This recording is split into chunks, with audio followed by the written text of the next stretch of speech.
most of you will have seen something similar to this anyway. For me, it's really around making sure we've got alignment to the strategic goals. We understand what the broader purpose is, what the organisation is trying to achieve, what the business strategy is, why we're doing what we're doing, to make sure that we're providing the right solution. So human-centred design, ultimately, yes, we are working with technology and other elements, but our people are humans and our customers are humans. So whether you depending on the type of business that you work in, ultimately your end users are often human as well. So taking a human-centered design approach, designing with the brain in mind, thinking about the strategy, structure, people, technology and processes. I think sometimes, again, particularly around learning, we've got to think more strategically back to that OD type. Is it an org design or structure challenge and we're trying to solve it with learning, or is it a technology solution? So just getting really comfortable asking those questions and making sure that we are designing the right solution for the right purpose. Visibility of structured pathways for competence and growth. So I love this. I think it aligns back to the previous one. What are the capabilities or the skills that we need both now, medium term and long term? And again, they will continue to change, and that's great. So learning culture and learning mindset's key. Combined skills around human, business and digital, your skills mapping and pathways. We've got the opportunity to assess people. So when you're recruiting people, for me, what assessment are we using? Why are we using that assessment? And recognizing that nobody's perfect and it's about the right skills and capabilities for the right role. So you might have an absolute superstar who's not suited to that role, but they are suited to something else. So getting comfortable helping people build development plans from day one and creating visibility for employees. So one of the things that I love, and we've obviously gone through this, Alex, is the ability with Cloud Assess to be able to track and map both current and future and look at those capabilities and give employees visibility as to where they're at now and how they can continue to grow and develop different skills in quite an iterative way. Demonstrate. Sorry, Alex, you go. No, you're on a roll. Demonstrating and celebrating the value of learning and investing in learning.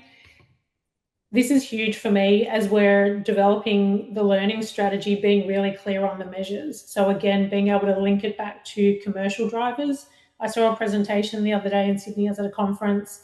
There was one person that talked about commercial and the P&L and could literally just rattle off all the different numbers and figures. And for me, that's, I just think that's awesome. I love that. So get really good at doing that, because when we can link what we're doing and learning back to the organizational, to the bottom line, to the customers, to attraction, retention, performance, engagement, or whatever it is that we're trying to achieve, it does increase your credibility. It does help get a seat at the table for the future for your business cases as well. And obviously things like leveraging the technology where you can.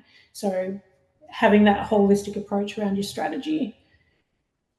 Making learning or continuous learning a core value. So again, trying to attract people with a learning mindset, helping build a learning mindset from within. When I was at RACV, we used to run Learning to Be Your Best masterclasses. First time we ran it, we had 150 people turn up. So people want to learn, and they want to learn more than just, I was told that I need to learn this skill. If we help them be good learners, we help them learn how to learn and want to invest in themselves personally and professionally. When it comes to doing what they need to do for work, it'll be easy because they won't be avoiding it and they'll have the confidence to do it. There's a couple of things in here which might not make sense to people, but just sort of halfway down, I've got Pomodoro, STTT, environment, innovation, etc. So Pomodoro, you can Google it, but Pomodoro is a learning design technique, which is basically getting people to learn for 25 minutes, followed by giving them a 5-minute break. Don't touch your phone. Don't talk to somebody else. Don't, check your emails. Just sit and allow time for your brain to process it all. and then maybe then have a conversation with someone or go for a walking meeting and outside and talk to somebody else. So that's a really good way just to help strengthen those connections. And if anyone follows Andrew Huberman on Huberman Lab, he talks about study, test, test, test. So this is more recent neuroscience-based proven methodologies around designing learning. So a lot of people will study, study, study, or study, test, study, test. If you get people to study and then get them to reflect it back to themselves, to write it down or practice explaining it and then teach somebody else, it really strengthens those connections and actually helps facilitate the neuroplasticity process. Not gonna lie, I had to Google that one myself. Sorry, I had to Google that one myself. Yeah. In such a technology-focused world as well, I think it's so relevant. Yeah. Very helpful. And I definitely think there's something in it for people too, then that they know that they've learned what they need to. Not just, I've gone away, I was meant to learn something, can I actually do it? So, and then the last one around the measures are great. Often we might start with measures, maybe we measure and evaluate learner effectiveness or learner experience, learner engagement. And then it's sort of, we say that we're going to do it up front and then it kind of drops off.